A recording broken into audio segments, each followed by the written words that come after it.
नमस्कार, अभिनंदन, आदाब। स्वागत है आपका हमारी खास पेशकश नायक में। मैं हूं संजीव श्रीवास्तव और आप सुन रहे हैं 92.7 बिग एफएम।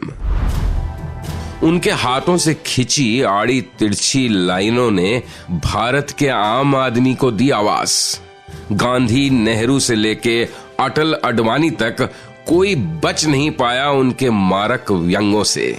और आज भी दूरदर्शन के मालगुडी डेज को याद करते हैं तो नजरों के सामने आ जाता है टीवी स्क्रीन पर बना वो चिर परिचित स्केच, जिस शख्स ने आम आदमी को, कॉमन मैन को अपनी रचनाओं के केंद्र बिंदु में रखा, उसकी आवाज लोगों तक पहुंचाई।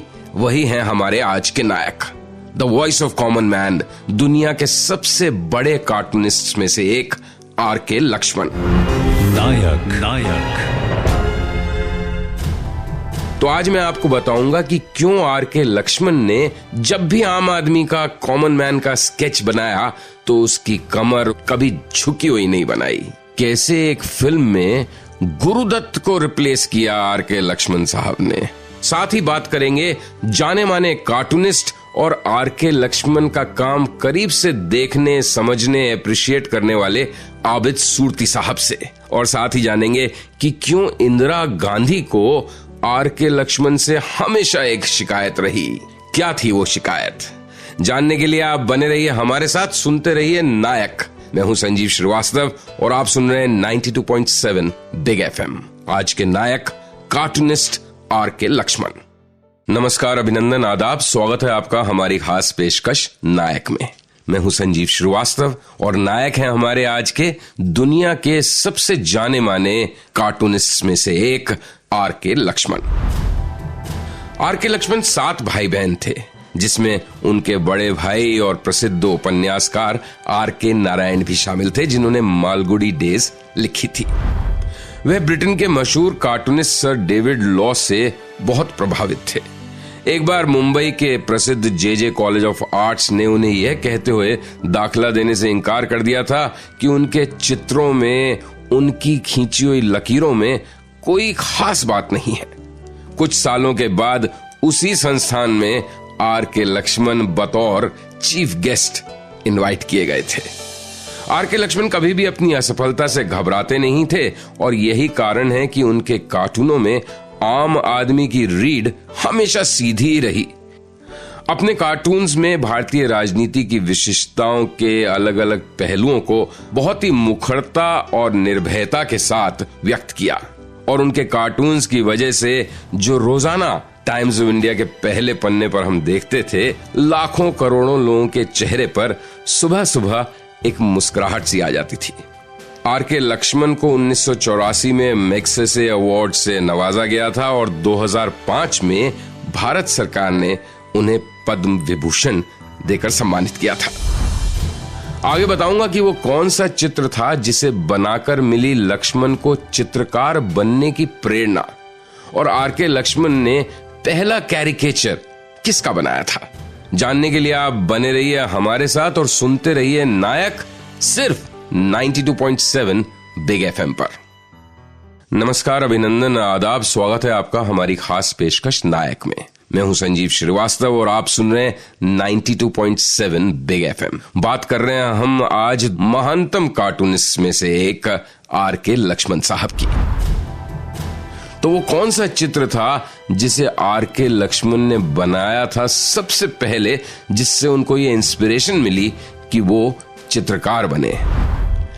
आर.के. लक्ष्मण जब स्कूल में पढ़ा करते थे तो एक दिन आर्ट्स की क्लास में टीचर ने बच्चों को हुक्म दिया कि बाहर जाओ और जो पेड़ लगे हुए हैं उनमें से किसी एक का पत्ता बनाओ और फिर वापस आओ। लक्ष्मण को समझ में नहीं आ रहा था कि वो कौन से पेड़ का पत्ता ड्रॉ करें। वो दूसरे बच्चों की स्लेट्स की तरफ देखने लगे। बस उसी समय टीचर भी वहां पहुंच गई और एक एक करके सबकी स्लेट देखना शुरू की टीचर ने।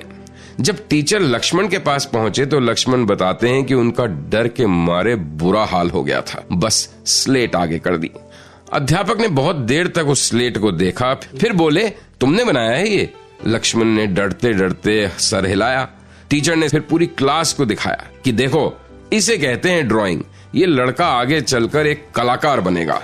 स्लेट पर उस दिन आर के लक्ष्मण ने पीपल का पत्ता बनाया था। एक दिन की बात है कि लक्ष्मण के पिता घर के दालान में बैठे कुर्सी पर चाय पी रहे थे। बेटे को अपने पिताजी का पोज इतना अच्छा लगा कि सामने बैठ गए उनके जमीन पर और बनाना शुरू कर दिया अपने पिताजी का एक कैरिकेचर। जब बगल से गुजरती माँ की नजर उन पर पड़ी तो वो खूब हंसी। तो पिता ने गुस्से में आदेश दिया कि इसे मिटा दो, लेकिन माँ नहीं मानी। उन्होंने मोहल्ले के दूसरे लोगों को भी बुलाया और अपने बेटे की प्रतिभा से उन्हें परिचित कराया। तो यही था आर के लक्ष्मण की जिंदगी का पहला कैरिकेचर। नमस्कार, अभिनंदन, आदाब, स्वागत है आपका हमारी खास पेशकश नायक में। मैं हूं संजीव श्रीवास्तव और आप सुन रहे हैं 92.7 बिग एफएम। बात कर रहे हैं हम आज भारत के सबसे यशस्वी, तेजस्वी और प्रसिद्ध कार्टूनिस्ट आर के लक्ष्मण साहब की। तो ऐसा क्या हुआ एक बार कि अपने ही मेजबान को, अपने होस्ट को उन्हीं के घर पर एम्बैरेस कर दिया, शर्मिंदा कर दिया आर के लक्ष्मण ने। एक बार की बात है, गोवा के एक रईस आदमी ने लक्ष्मण जी को अपने घर पर आमंत्रित किया। दरअसल उस धनी व्यक्ति ने एक पेंटिंग बनाई थी और वो चाहते थे अपनी पेंटिंग लक्ष्मण जी को दिखाना। अब लक्ष्मण जी अपने मित्र के साथ उस व्यक्ति के घर पहुंचे। बड़ा जोरदार शाही स्वागत हुआ उनका, रहने ठहरने, भोजन, सबका इंतजाम बहुत बढ़िया। एकदम से लक्ष्मण ने कहा कि अरे साहब, वो पेंटिंग कहाँ है, जरा उसको देख लें। उनके मेजबान फौरन उठे और लक्ष्मण को अपने पेंटिंग वाले कमरे में लेकर गए।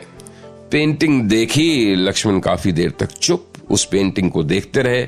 लक्ष्मण जी पलटे, अपने हाथ में पकड़ा हुआ ग्लास टेबल पर रखा और अपने मेजबान की आंखों में आंखें डालकर बोले, it's horrible, horrible, horrible, please stop painting and find another hobby. बेचारा मेजबान तो पानी पानी, शर्म के मारे उसका मन कर रहा कि खिड़की से कूद अपने ही घर से भाग जाए या फिर समंदर में छलांग लगा दे। ज्यादा देर फिर रुके नहीं लक्ष्मण साहब उसके घर। जब वापस आ रहे थे तो उनके दोस्त ने कहा, इतना ब्लंट भी नहीं कहना चाहिए था, उस बेचारे को कितना बुरा लगा होगा। आर के लक्ष्मण का जवाब था कि अगर मैं साफ साफ अपनी बात ब्लंटली नहीं कहता तो उसकी कोई मदद नहीं कर रहा होता। अब वो अपना समय पेंटिंग में कभी बर्बाद नहीं करेगा। तो दोस्तों, जितने बेबाक आर के लक्ष्मण अपने कार्टून्स में दिखते थे, हमसे आपसे रोज सुबह मिलते थे, उतने ही बेबाक वो थे अपनी असली जिंदगी में। नमस्कार, अभिनंदन, आदाब, स्वागत है आपका हमारी खास पेशकश नायक में। मैं हूं संजीव श्रीवास्तव और आप सुन रहे हैं 92.7 बिग एफएम। बात कर रहे हैं हम आज भारत के सबसे यशस्वी, जाने माने कार्टूनिस्ट आर के लक्ष्मण साहब की। कैसे एक फिल्म में गुरुदत्त को रिप्लेस किया आर के लक्ष्मण साहब ने, अब ये भला कैसे हो गया। आर के लक्ष्मण करीब 60 साल तक कॉमन मैन, कॉमन सेंस और कॉमन प्रॉब्लम्स की आवाज बने रहे। लक्ष्मण के आम आदमी के कार्टून को पहली बार 1951 में टाइम्स ऑफ इंडिया ने छापा था। इसके बाद कार्टून जगत के इस कॉमन मैन को पहचाना फिल्मी दुनिया के कॉमन मैन और जाने माने निर्माता, निर्देशक, एक्टर गुरुदत्त ने।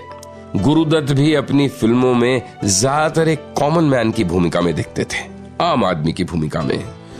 कार्टून जगत के इस कॉमन मैन से गुरुदत्त इतने प्रभावित हुए कि उन्होंने अपनी फिल्म मिस्टर एंड मिसेस 55 में आर के लक्ष्मण को एंगेज कर लिया, उन्हें काम दे दिया।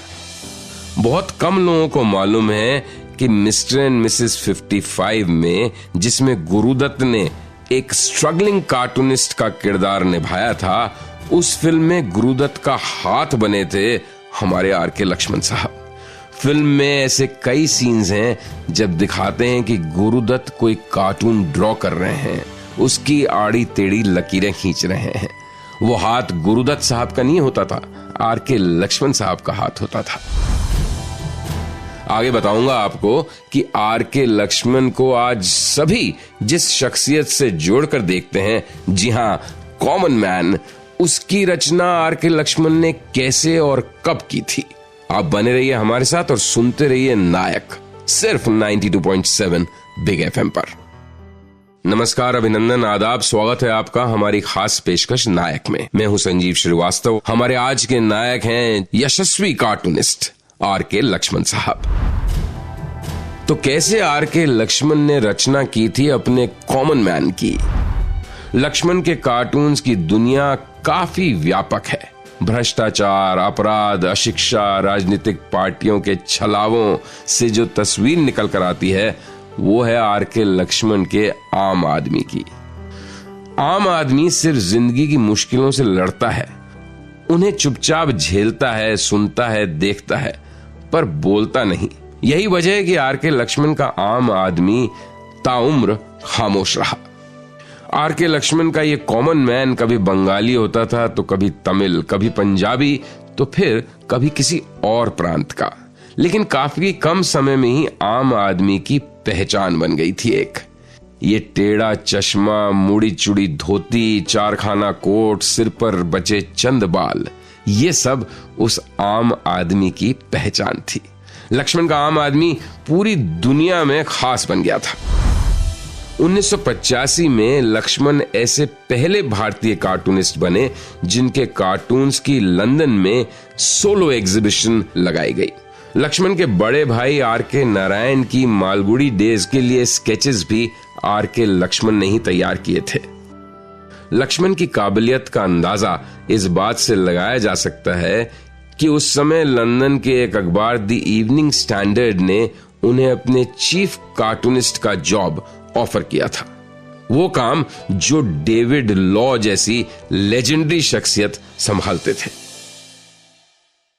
नमस्कार, अभिनंदन, आदाब, स्वागत है आपका हमारी खास पेशकश नायक में। मैं हूं संजीव श्रीवास्तव और आप सुन रहे हैं 92.7 बिग FM।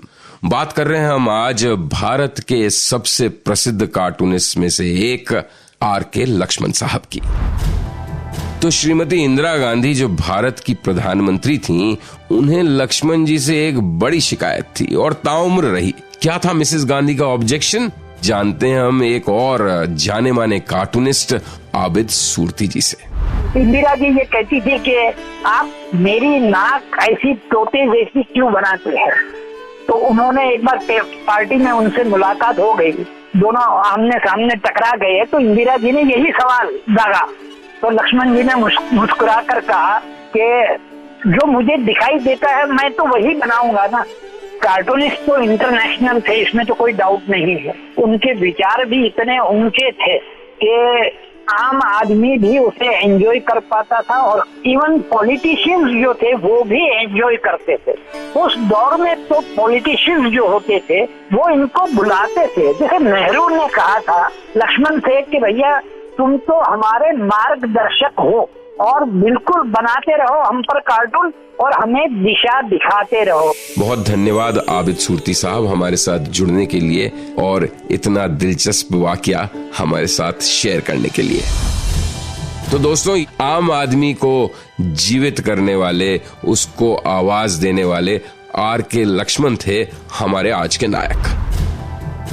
सोमवार 18 जुलाई को आपसे फिर मुलाकात होती है। प्रियंका चोपड़ा का जन्मदिन है, उन्हीं पे होगा हमारा खास कार्यक्रम नायक। तो तब तक के लिए मुझे संजीव श्रीवास्तव को दीजिए अनुमति। नमस्कार, शुभ रात्रि, गुड नाइट, शब बखैर, हैव अ ग्रेट वीकेंड।